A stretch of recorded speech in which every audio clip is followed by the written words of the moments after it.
የሐሳብ ገበታ ሐሳብ ያለ ልዩነት በሚዛናዊነት እንዲሁም በአሳታፊነት የሚንሸራሸርበት ቤት። በሐሳብ ገበታችን ወቅታዊ፣ ማህበራዊ፣ ፖለቲካዊ እንዲሁም የህግ ጉዳዮች በስፋት በጥልቀትና በአካታችነት ይቀርባሉ። የሳምንቱ እንግዳ በየሳምንቱ በተጋባዥ የማህበረሰብ አንቂዎች፣ ፖለቲከኞች እንዲሁም ሙያተኞች የሚቀርቡበት ፕሮግራም። ወቅታዊ ሀገራዊ ጉዳዮች የሚዳሰሱበት ዝግጅት። የውይይትና የክርክር መድረክ። በተለያየ ጎራ የሚገኙ ታላላቅ ፖለቲከኞች፣ የማህበረሰብ አንቂዎች እንዲሁም ሙያተኞች በሐሳብ ዙሪያ ፊት ለፊት የሚወያዩበት ከዛም አልፎ የሚሟገቱበት ፕሮግራም። ህዝባዊ መድረክ። በተለያዩ ጉዳዮች ላይ ሁሉም የሐሳብ ገበታ ቤተሰቦች በቀጥታ ሐሳባቸውን የሚያቀርቡበትና ተሳታፊ የሚሆኑበት፣ ለቤተሰቦቻችን እድል የምንሰጥበት ጊዜ። እነዚህና ሌሎች ሳምንታዊ ፕሮግራሞችን ለእናንተ እናቀርባለን። ይህንን የተወደደ ቻናል ሰብስክራይብ በማድረግ ቤተሰብ ይሁኑ። በስፋት ተደራሽ እንዲሆንም ለሌሎች ያጋሩ። የሐሳብ ገበታው እንዲጠናከር በተሻለ ጥራትና ስፋት ወደ እናንተ እንዲደርስ በሐሳቦ በሙያውና በገንዘቡ ይደግፉ። የሐሳብ ገበታን በሱፐር ቻት፣ በሱፐር ታንክስ እና በሱፐር ስቲከር አጋርነቱን ያሳዩን። በጎፈንድሚ አማራጭ የሐሳብ ገበታን ያበረታቱ። ስለ ሐሳብ አስተያየቱ እንዲሁም ድጋፉ እናመሰግናለን። ዓላማችን የሐሳብ ማህበረሰብ መፍጠር ነው። የሐሳብ ገበታ። Good morning, good afternoon, ladies and gentlemen. This is a conversation with Dr. Abdullah Yusuf on the Israeli-Palestine conflict. This is not the first time that I am talking to you, Dr.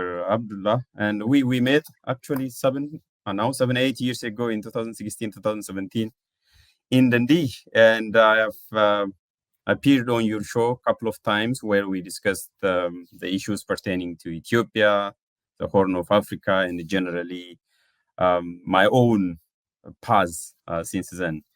So with that, welcome to my show. I would say this is going to be a conversation. It's always a pleasure talking to you. How's Dundee? How's life there? Thank you for having me. Dundee is good. It's quite sunny today. I mean, normally Dundee or Scotland, we are kind of famous for lots of rain and lots of windy weather. But when it's, when sun shines, it's just the most beautiful place in the world. But Dundee is quiet. I think you came to Dundee for your study. You stayed here for some time. I think you loved Dundee as well. You had good memories. I really enjoyed. And I think we used to go to this like local pub, art bar, and then we had a brilliant discussion. And I still go there, so that's like part of my like life as well. I mean, that's the part I quite enjoyed, like taking my students to like, in like more casual places and have like, proper discussion. So that was always I was thinking of, like, it's like kind of, the French philosopher Jean-Paul Sartre. So he used to just like, his teaching is like going to cafe in the morning and then stay there whole day. That's his university. So the people met him there and he was writing stuff there, So that's my dream, but that dream never came true. But it just like, those are good memories. But at least you are partly maintaining that memory. I myself is longing for it because there is still a nostalgia after 7-8 years. It's already 2024. I mean, time flies.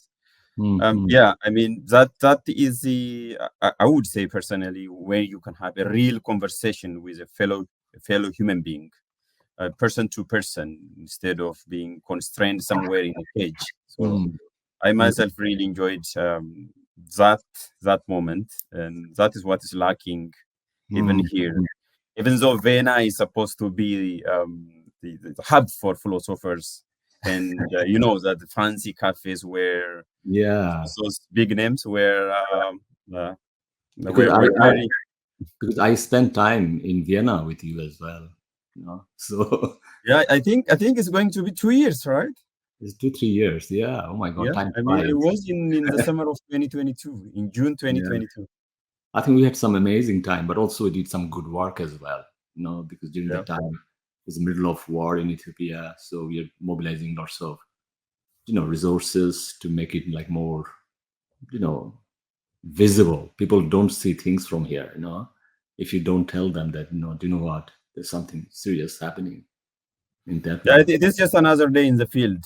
If news are coming from the Horn of Africa in particular, or from the greater South, that what is new? If there is a conflict in the Horn of Africa or in Central Africa, but it is very hard to make it to the news headlines of I would say the mainstream international media. So as you said, we have to find a way so that the story of us, the story of the people, could be heard, and maybe eventually we can make some difference, right, in a creeping way.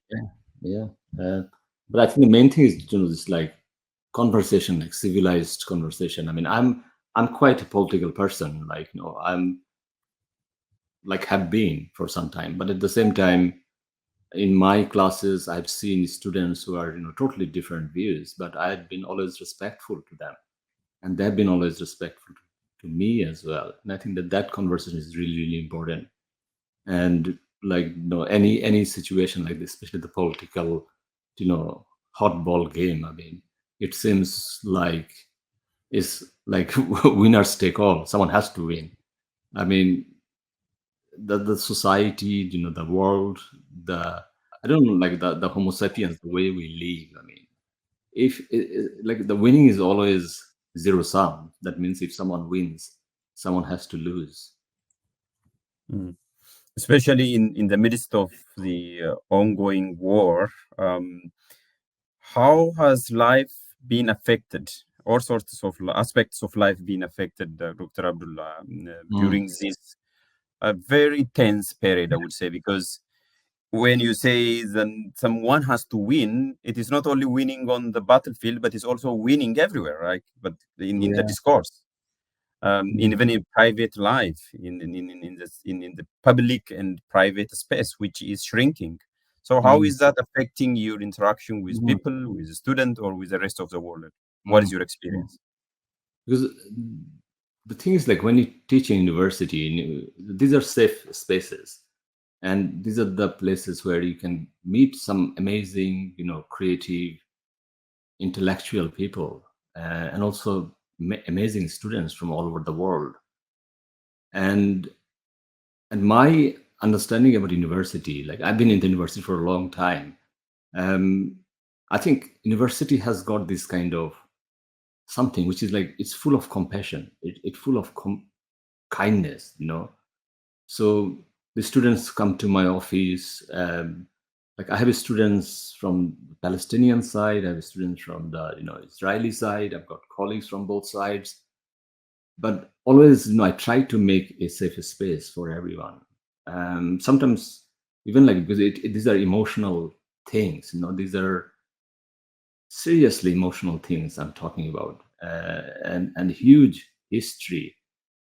And sometimes, main problem is when you undermine the other group, and it's that's the problem area I always struggle, like, the other is always wrong, other is always, bad, uncivilized. So when you start that kind of,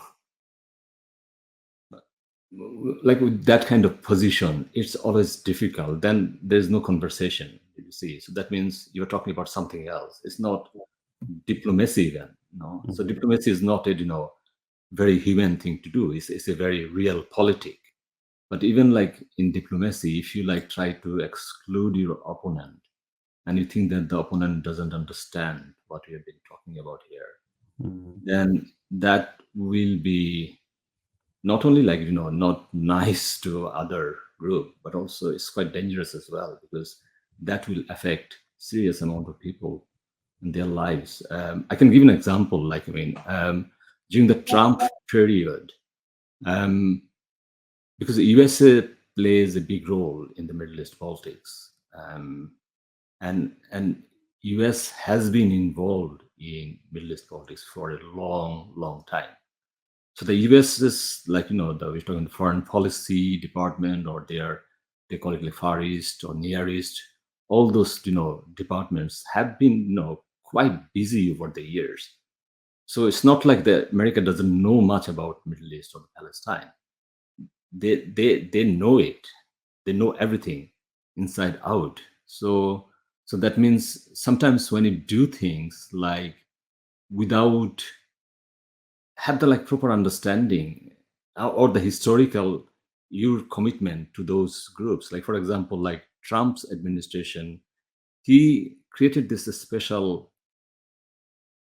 kind of entity where his son-in-law Jared Kushner was given the lead role to negotiate with Palestine, Israel, and all those, some kind of the peace envoy. And he has got this idea about, he was talking about is the deal of the century. Oh yeah.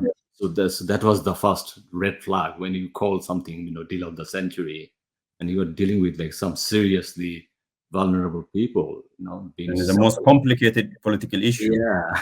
So, and someone thinks that it's a business, adventure, then that's a serious bad thing. And then you come to the press, news media, and saying that, oh, do you know what? We are trying our best, but these other guys, they just don't understand. So you exclude the main component of that peace negotiation. So that means what you did, you actually dehumanized the other group. So if someone dehumanize other group, other person, how do you feel? So if someone, treats me like, no, I'm just subhuman, I'll not feel good about that. You will feel sad, you feel angry, and you'll see that, what to do with this about, why they're asking for peace, but I've got no dignity here. If there is no dignity, how can you make peace or any kind of conflict resolution? So conflict resolution is a seriously kind of it's an honorable thing to do for every party involved. So everyone has to maintain everyone's dignity. If you don't do it, then no. So the war is easy. There is a famous or notorious. I sometimes use him in my peacekeeping courses. His name is Edward Latour. So he's a military expert. So his idea is war is bad, but at the same time, if you really want to make peace, we have to give war a chance, serious chance, so that we know at the end who actually won it. Problem solved. And the other thing is if the war is it's protracted, what we need to do from outside, we need to find out who's the most powerful one, and then we should supply him more arms so that they can win it very quickly. So that's his idea about war.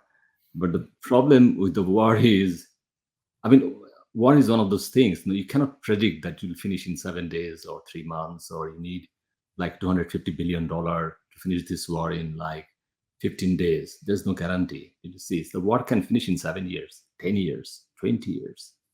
So then what? So give war a chance. So if you give war a chance 20 years, that can do some serious stuff. Ask someone from Afghanistan or from Iraq. You can see what it does.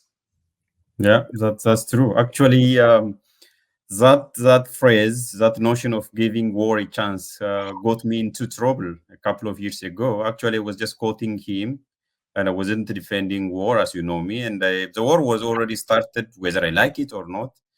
It's not due to, but it is despite my abhorrence towards war. It was started. So it was in the middle of the war. And one of the, as we said, conflict management or resolution is to give war a chance. Just one of the theory. And to this day, people are quoting that you said, give war a chance. Man, it wasn't me. I was quoting. And the second of all, I wasn't saying that the war has to start.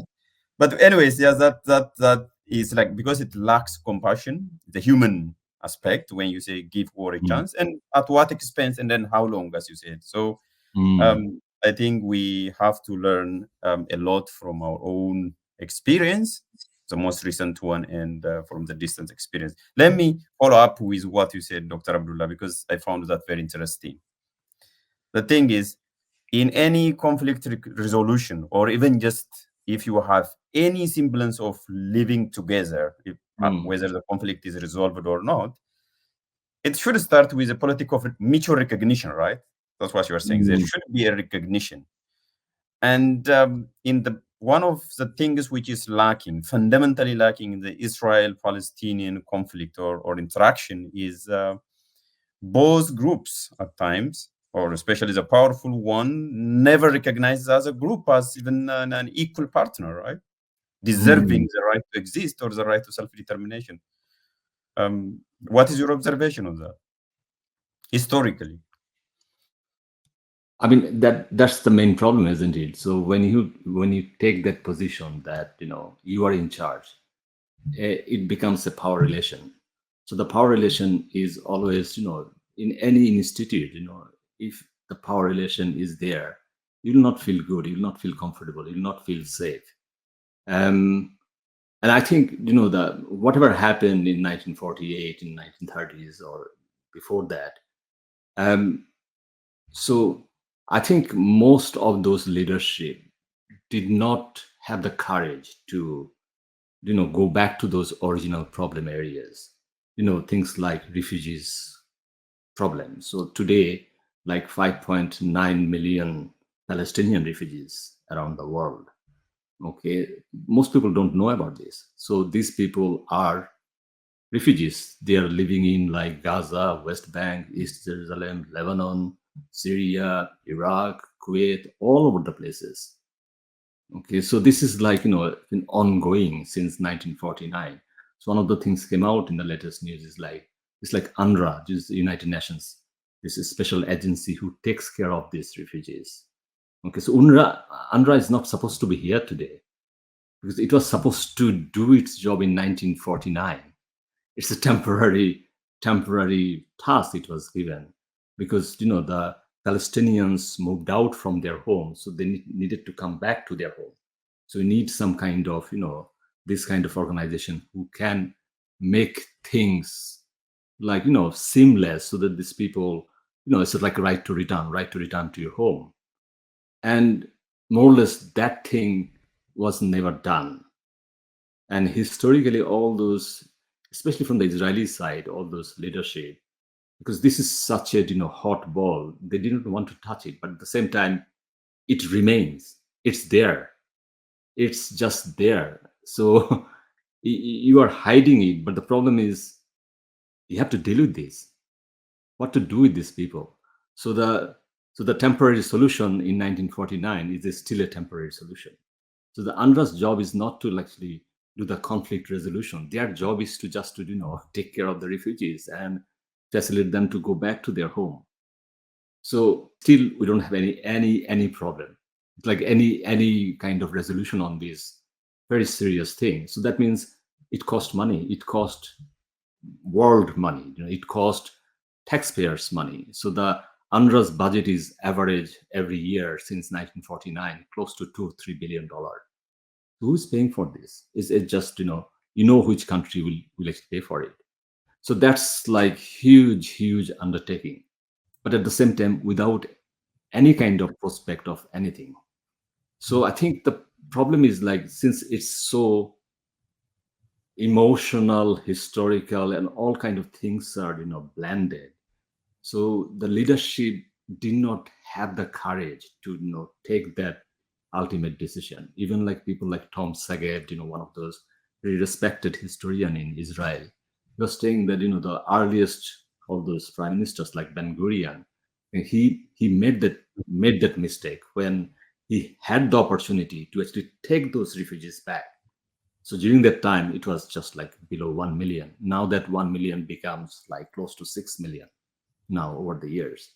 So the understanding is from the Israelis right-wing side, their understanding is and these people, refugees, they're gone. No, so this is not our responsibility. So no, they can go to other Arab countries. There are 22 Arab countries. They should be there. But this is but is it not so painful when you consider people just as a disposable goods? So that's the thing about dehumanization, isn't it? So if you tell that to Palestinians, how will they feel? Do you think they will be okay with that? I don't think so. I mean, no. So that's the problem. So the historical problem is not talking to the people they actually need to talk. So instead of talking to the Palestinians, they tend to talk to like America or like UK. Because the problem is, I mean, they don't need to convince UK or USA that much because they're already convinced. The people they need to convince is actually the Palestinians with whom they need to actually live with.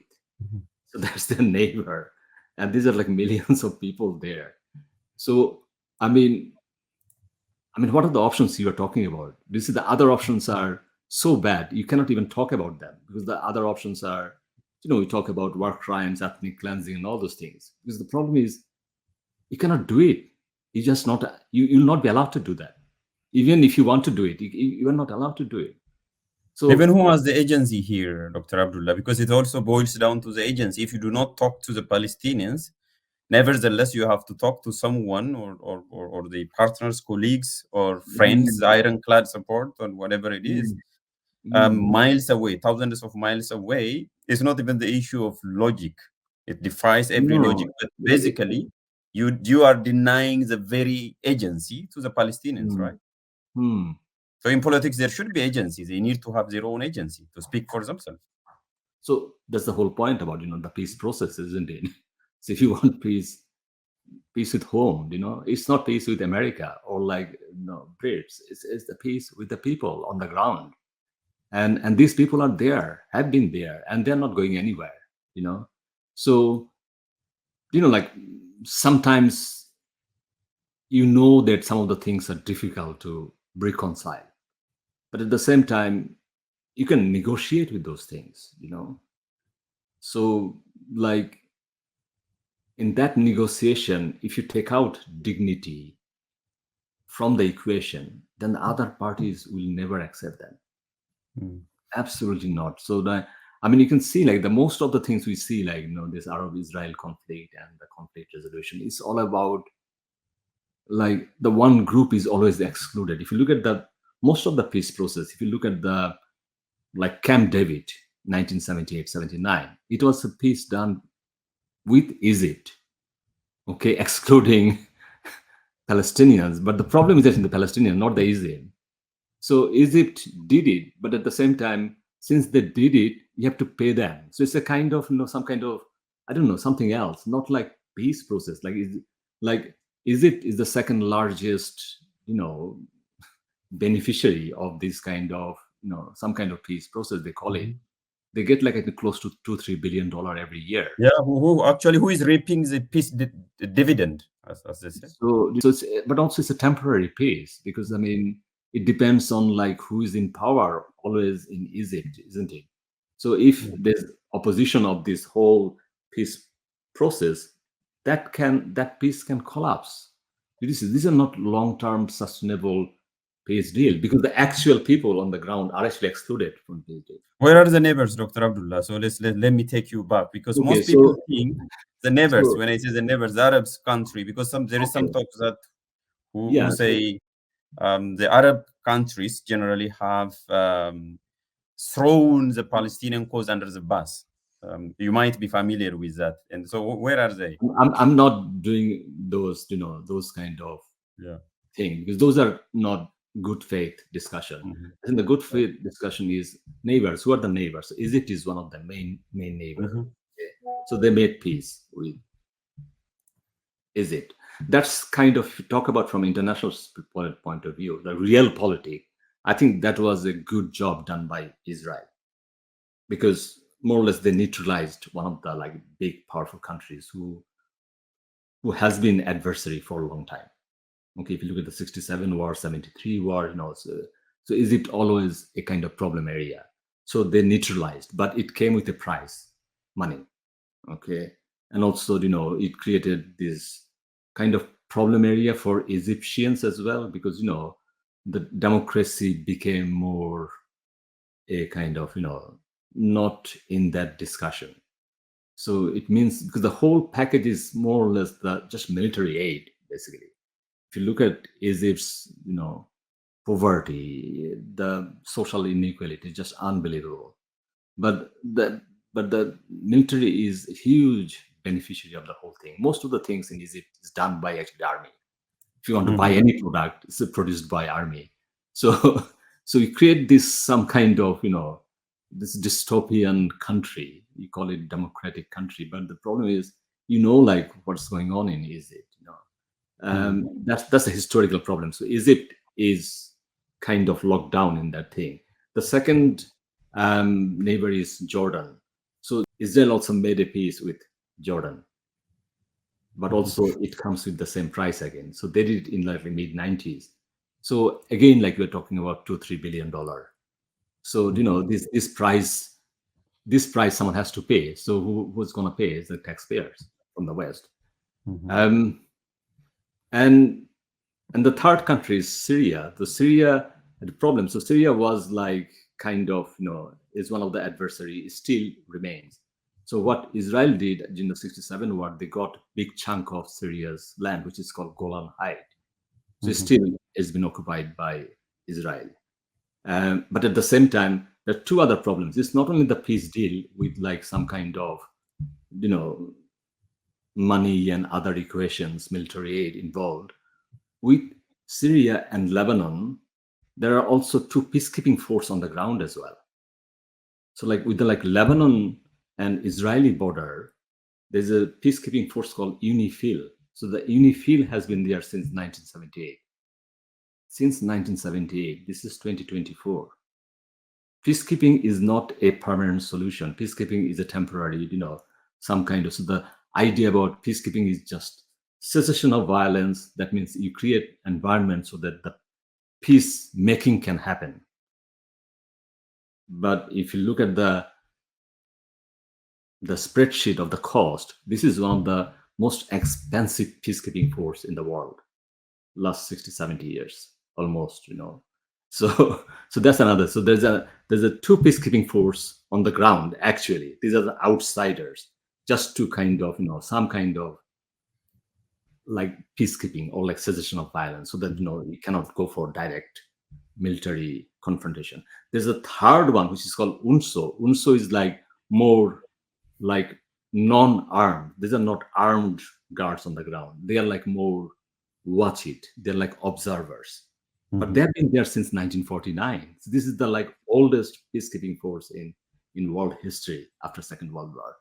So Israel has got like serious amount of resources they need to just like maintain this status quo, rather than just going through this like peace process with the Palestinians and then more or less have a dignified peace deal for both parties, so that everyone can have say that did not lose much, but they also lose, we will also lose, but at the end, I think out of this all the crisis, it's like much better position. We can now move on. So that kind of area.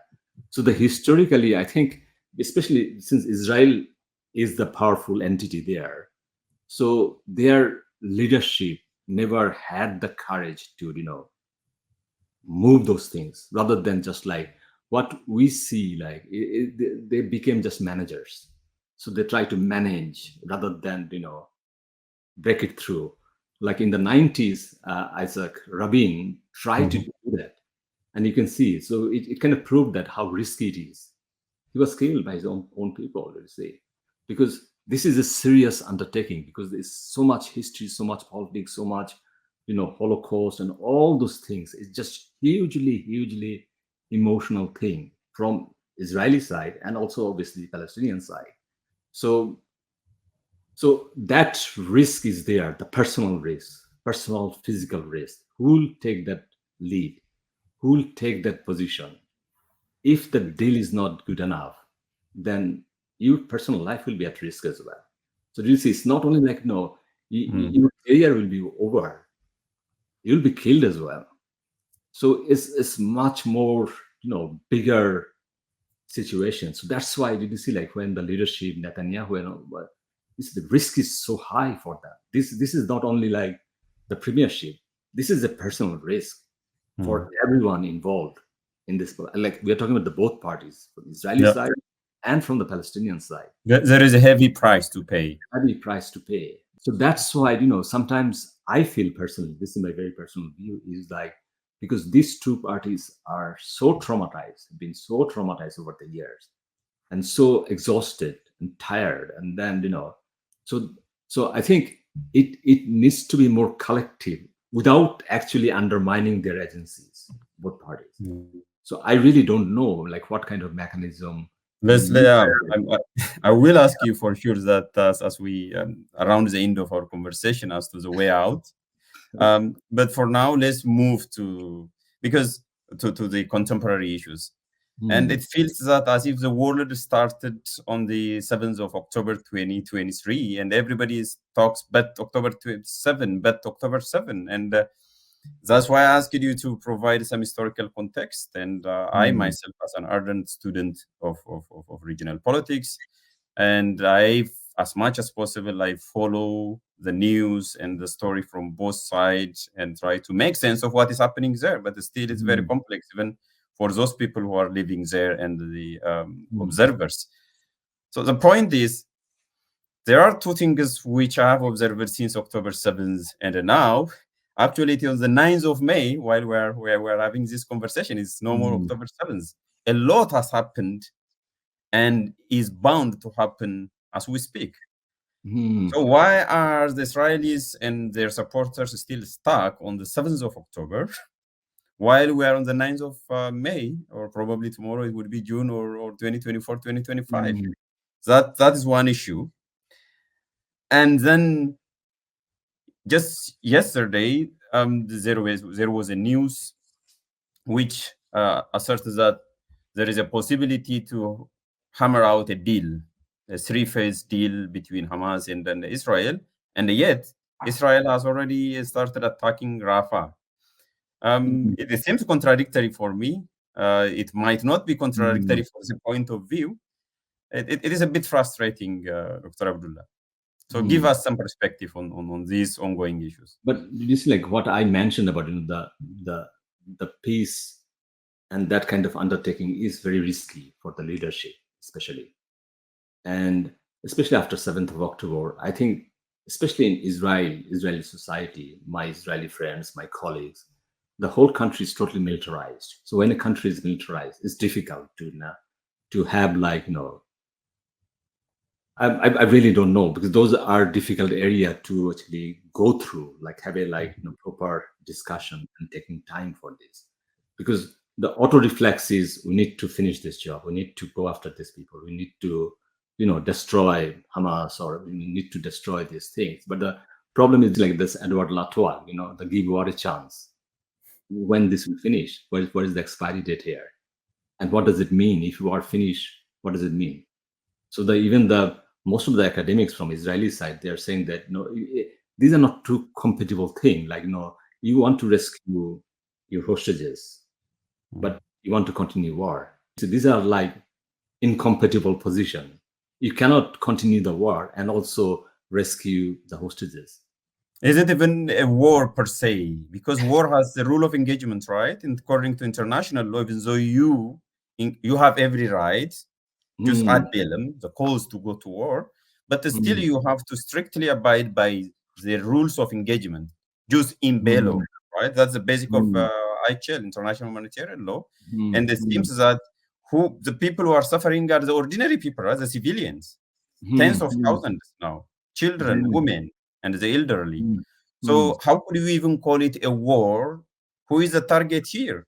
Whom are they killing now? Are they just a couple of Hamas or 50,000 Palestinians? I mean, that is what is giving me such a hard time to even call it a war as such.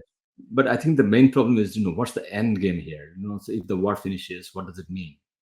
Like, then what? You see, those things are not penned out properly. So without any kind of concrete idea that why you're doing war and then how this will end, at what point you will say that, okay, this is the final victory. I mean, in the modern warfare, there's no final victory. You see, war doesn't give that kind of thing, like the way Napoleon fought, Waterloo, that's the end of Napoleon. It doesn't work like that. But also, lots of, social sciences have been doing huge research on, obviously, the war, conflict, conflict resolution, all those things, So if you look at some of the basic things, so the people like Robert Pape, one of those, terrorism experts, like, almost very respected scholar. And he was saying that, if you talk about terrorism or any kind of resistance, that the first number one actually cause for resistance or terrorism is actually foreign occupation. So if you land, if your country, if you feel that you are actually occupied and you have got no lives, your dignity is not there, you will always resist. That's the historical problem, and that's the kind of default position. People will always resist, whatever you can call it. It doesn't matter. And then especially on top of that, labeling as well. If you label everyone as a terrorist.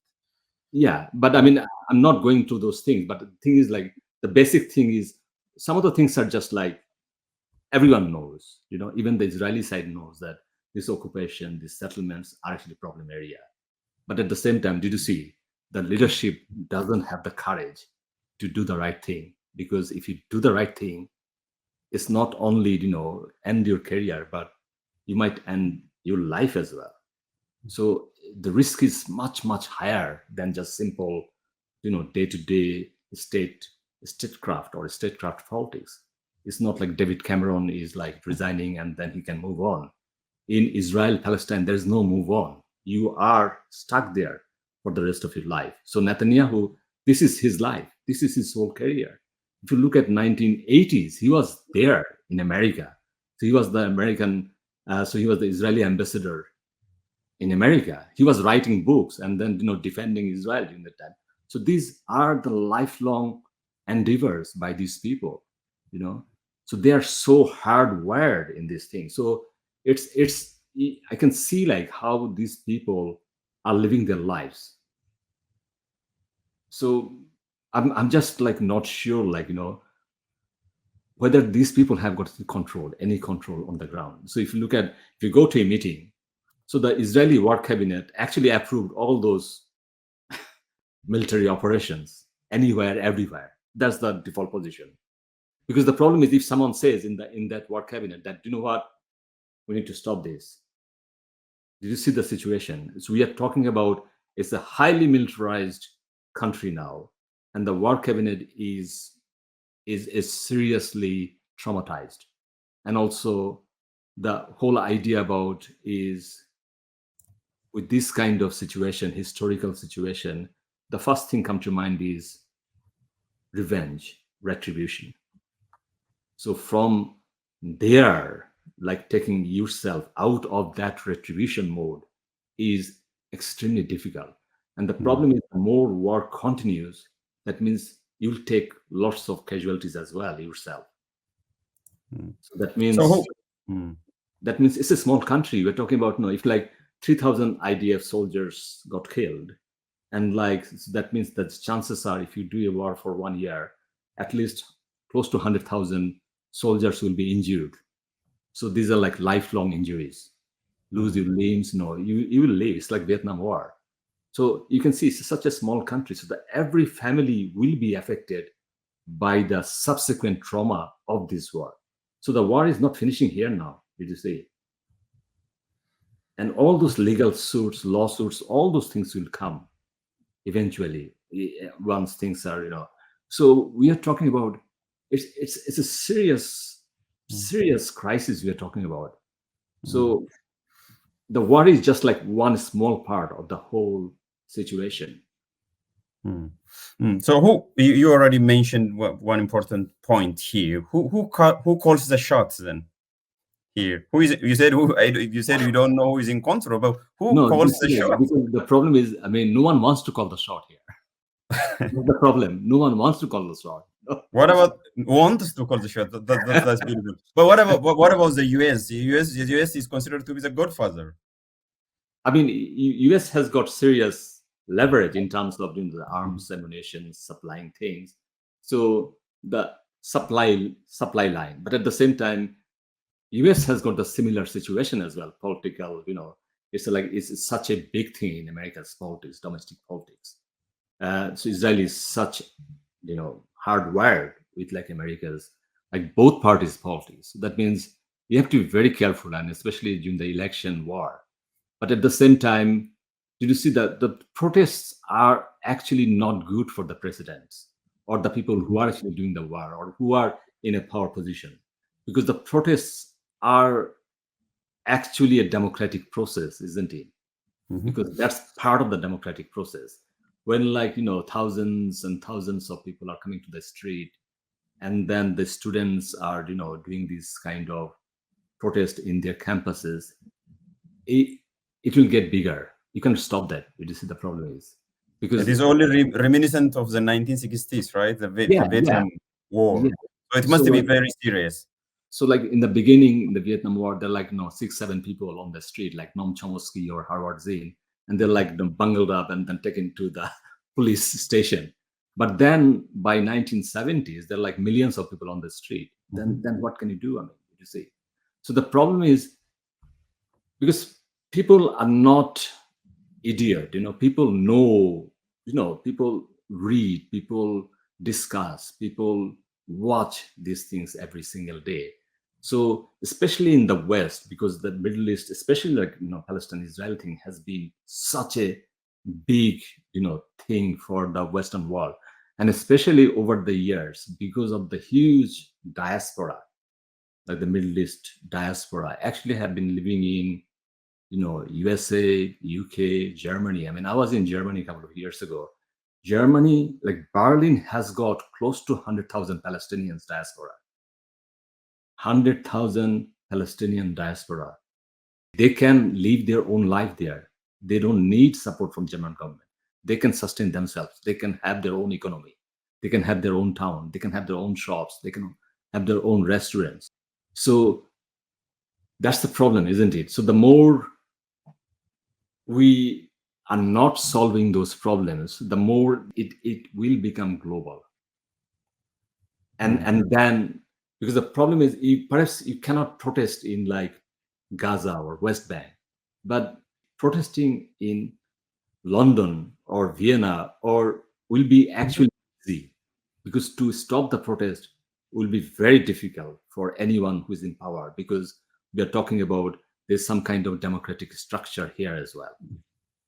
So that's why the problem is like Vietnam War. If war continues, there will be protests. You cannot stop the protest, you see. And the protest. And so why are we but we humans generally, why are we not learning from the recent history? Because they are protesting. They are arresting the students in mass in the United States. And on the other hand, you mentioned around the beginning of our discussion, remember, the university is supposed to be, or at least a safe haven, a safe place to be. Is it the case now anymore? I mean, is the university a safe place? No, but the problem is that's the default position. University is always a safe space for the students. But if these things happen, then the university, so the whole essence of university will be undermined. So that's not good for a country like USA, who cares about scholarship, education, research. So if all the universities are shut down, that's not good for democratic society, because the people will not accept that in long term. So you might undermine them in the short term, that these are just bunch of students are trying to destabilize things. But the actual problem remains. So the people, you are going to Columbia University, like for example, and you're saying that you're expelled from Columbia University, your life is finished. But the problem is, what do you mean by life finished? Like for someone dying in another country is a serious issue for his or her life, isn't it? So for him or her, that can be the existential. So he or she will not care about what kind of job she will or he will have in future, because that's not important for.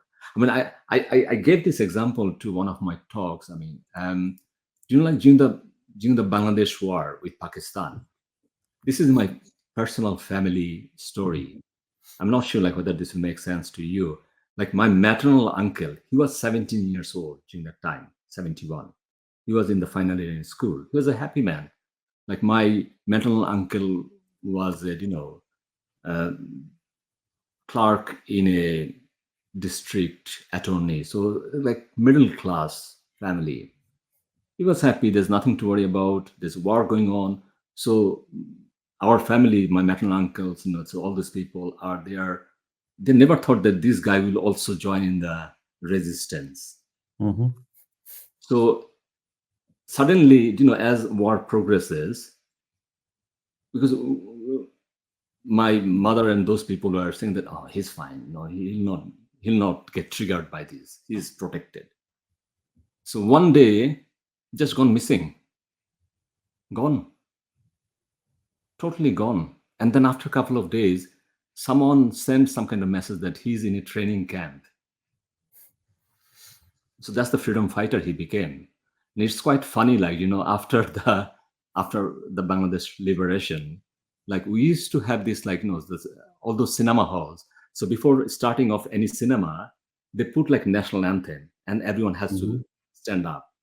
And also there's like footages of the war. And my maternal uncle is one of those footages.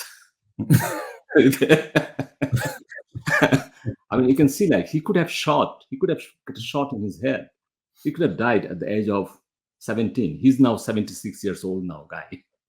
He's still alive. But see, like people will not think about those things because it's the moment. It's the moment. So the moment will decide how your brain is working. So like if you talk about the Israel side and Palestinian side, if you look at all the psychological thing going on, we just don't know. Like, one side is really trying to kill everyone. The other side is really trying to kill everyone. But the problem is just like, that's not the solution. So I think the one thing is missing is just the leadership, especially from the like big, powerful countries. Because at the end of the day, it's the big, powerful countries will decide how this will go along. Because the big, powerful countries also have the responsibility to maintain the system's integrity as well. If there is too much stress in the system, especially in the Middle East, because this is quite a big hub for our economy and everything. So that will screw up the whole world's well-being. So I don't think the big, powerful countries will allow serious escalation. So that's why America is very, very cautious now. So that's why they will allow. So even if you look at like after Iran attack on Israel, everyone thought that Israel will go foolhardy here. But I was thinking of that it will not make sense because the powerful countries will not allow Israel to do that, even whatever it happened, because that will be a serious escalation. And that will internationalize the conflict. Yeah, and that can, that will create system problem. So did you see, Israel can do lots of things, but at the same time, Israel has got a limit as well.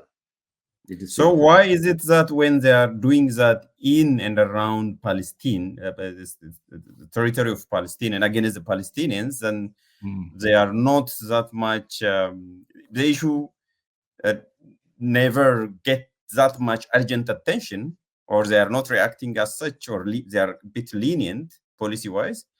But when it became very hot, like you said, the incident between Israel and Iran, they started panicking and somehow reining in Israel, or somehow restraining Israel. Let me put it like that.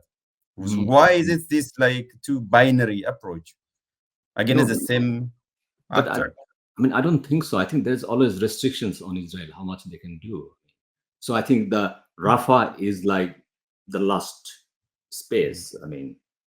Because if you compare any other this kind of war, we're talking about ex-Yugoslavia war, like during the Bosnian war. So during the Bosnian war, they created this something called safe haven. So safe haven means people will be there and they will not be touched by the army personnel from any side. Safe haven, protected by the UN. So if you compare that way, so in that scenario, the war actually finished in Bosnia after one incident, which is called Srebrenica massacre. Because one of the incidents, so these group Serbian forces went there, and they're not allowed to go there. They went there, and what they did, they separated the male numbers of the, that those safe havens and put all the male bodies on the truck and then said that, okay, we'll take you for interrogation. And we're talking about close to 10,000. And what they did, they shot them. Next 48 hours, they shot all of them. So that's like Srebrenica massacre. And you can see like suddenly the world says that, yeah, got to stop it. We've got to stop it now. And in that year, war has been going on for 5 years. So in that year, within 1 to 3 months, war finished, war completed, gone, dusted. You see, so there is a limit. So there is a problem here. If you go to Rafah is a safe haven for the Palestinians now. But they're already going, isn't it? So if they go like the way the Serbian force went there, that will be like serious. I don't think that will happen. They will not be allowed to go there. So what's happening is like more kind of theater, kind of, small fights. Because Israel also, through their cabinet decided that, no, we've got no option. We have to go there. So it's like, both sides. The bigger picture is, no, you're not allowed to do that, because if you do that, it's not to do it like the Palestinians. It has got much bigger consequence for that. So let me put the context finally, Dr. Abdullah. Just two things. One, in the UN Security Council, in the UN system generally, including the General Assembly, there are 709 resolutions in total, which was passed by the UN against Israel and to respect the 1967 border and those things which have transpired since then, right? The consequences in legal terms. And Israel has defied all of them, 709. And there are resolutions and decisions and advices and all those things, both publicly and in private, behind the scene. And now almost all those powerful states, including the United States, were advising against going to Rafah. And then even as Hamas was announcing that they are going to accept the deal, Israel is still striking Rafah. And so when has Israel ever respected any resolutions, decisions, and advices in the recent past? I mean, I'm just talking about the pattern, both legal and political, from the legal and political point of view. But I mean, that's a good question. Like that you can see the pattern. So pattern is there, isn't it? So you can defy resolutions, you can defy all kind of things. But at the same time, Israel has got a limit how much you can defy. So that's one thing. The second thing is what Israel has been trying to do over the years, because of the leadership problem. They wanted to manage the conflict rather than resolving it. We call it deep peace rather than, just like cessation of violence. It has got limit. This cessation of violence, it just carries on and come back and again. So that's not sustainable in the long run. So Israel's historical solution is like do one-to-one peace, like peace with Egypt, peace with Jordan, peace with piecemeal. Yeah, that's a piecemeal peace by actually excluding the main guy. So the elephant. So you are sleeping with elephant. The problem is elephant is there, and if elephant moves, if you sleep with elephant, you will know that elephant is moving.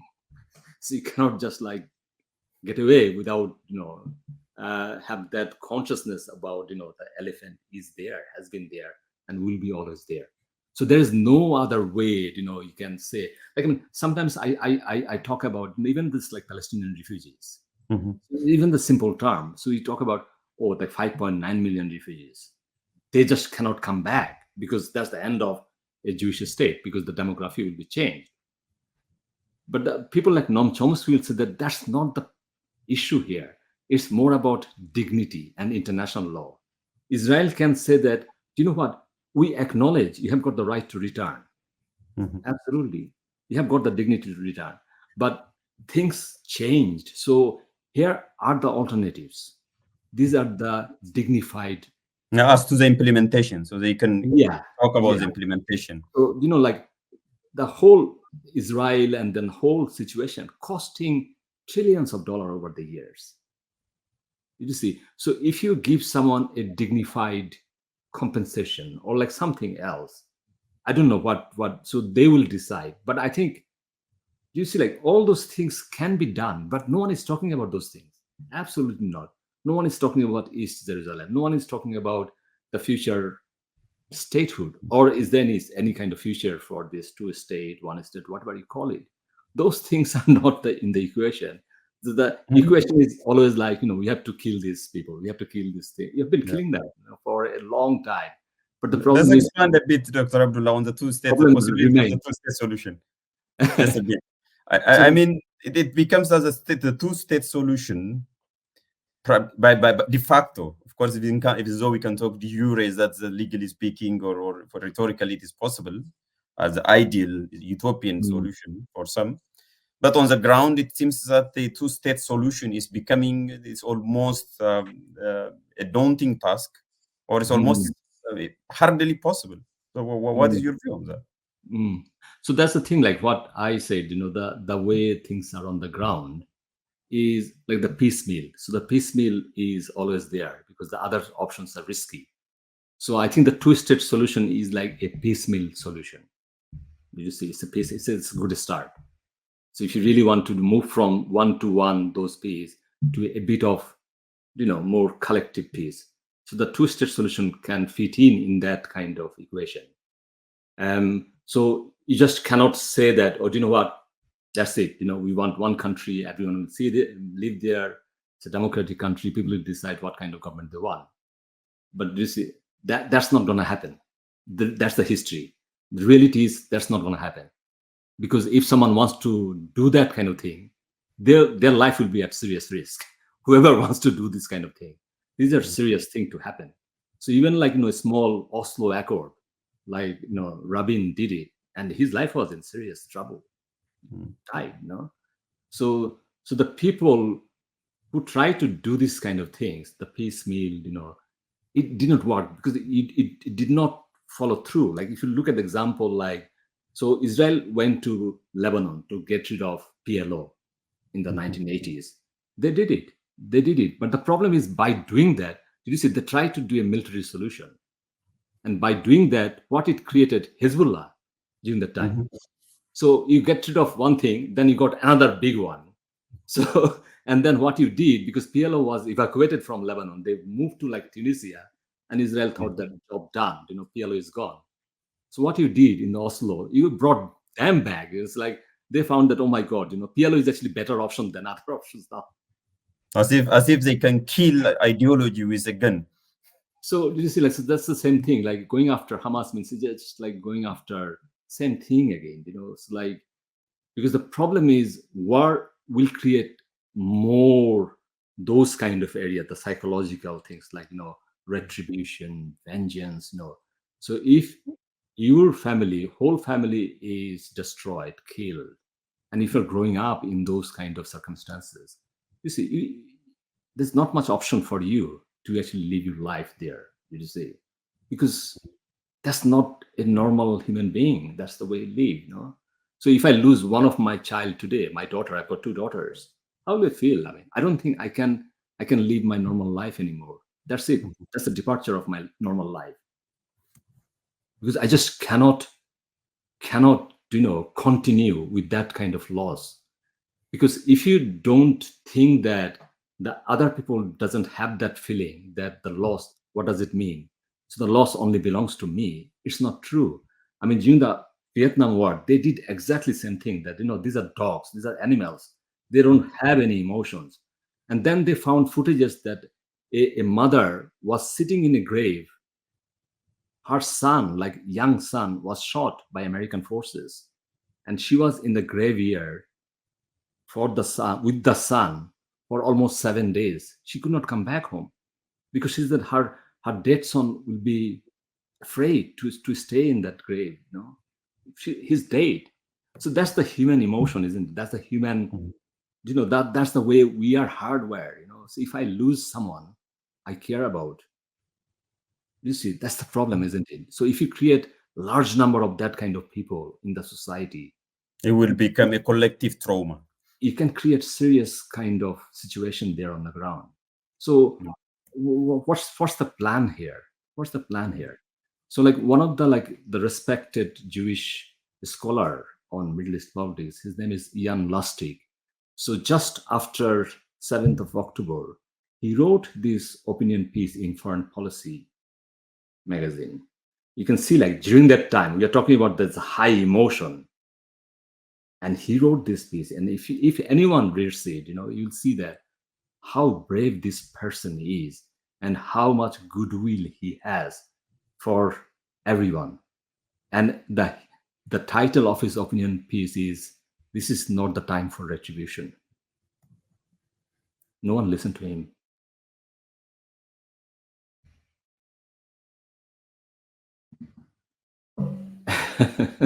So if you want, like, solution from me, there's no, did you see? Yeah, I mean, someone has got a solution. I've got full respect. Nevertheless, I would be asking you, that's my last question. Dr. Abdullah, since you have already started, I know that the emotion is high. There is a polarization, which is unprecedented polarization, which I have personally experienced. Actually, the freedom of expression and compassion, humanity are some of the victims of the ongoing war. And it is always difficult even to talk to each other. The people are talking across each other and dismissing the other person's story as if those stories do not matter at all, because behind every story there are human beings, as you said. So I know that the stakes are high. The issues are so complicated. There are history, identity, real politics, and vested interest, as you say. It is very complicated. It is a protracted conflict. You have been dealing with this issue. When I say you are dealing, you are studying and researching about it and teaching about it, about the Middle East. I know. So there is no easy way out. But nevertheless, one thing is, Israel has to have that kind of understanding that the peace will happen there only through multilateral initiative. This one-to-one thing did not work, is not working. You can make peace with all individual, then what's the limit? Then you have to make peace with individual person, individual school, individual university. There's no limit there, you see, rather than collectively. This is actually a collective issue, and it's affecting that subsystem. If you talk about international relations point of view, this is a serious stress for the system for a long, long time. And it's affecting everyone's well-being. I mean, I'm not in Gaza or West Bank or in Tel Aviv or Haifa. I'm here. I'm teaching here. And I've got students, Palestinian students, I've got Israeli students. And you see, it affects me as well. So if you ask me how you have been last 6-7 months, I'm really, really shade. My life is really shade, because I teach these things. So I have to read these things. I cannot take my time away from there. I have to watch it. I have to see it. I have to, process it. And I have to talk to those students. They will cry in front of you and you will cry as well. But I mean, did you see?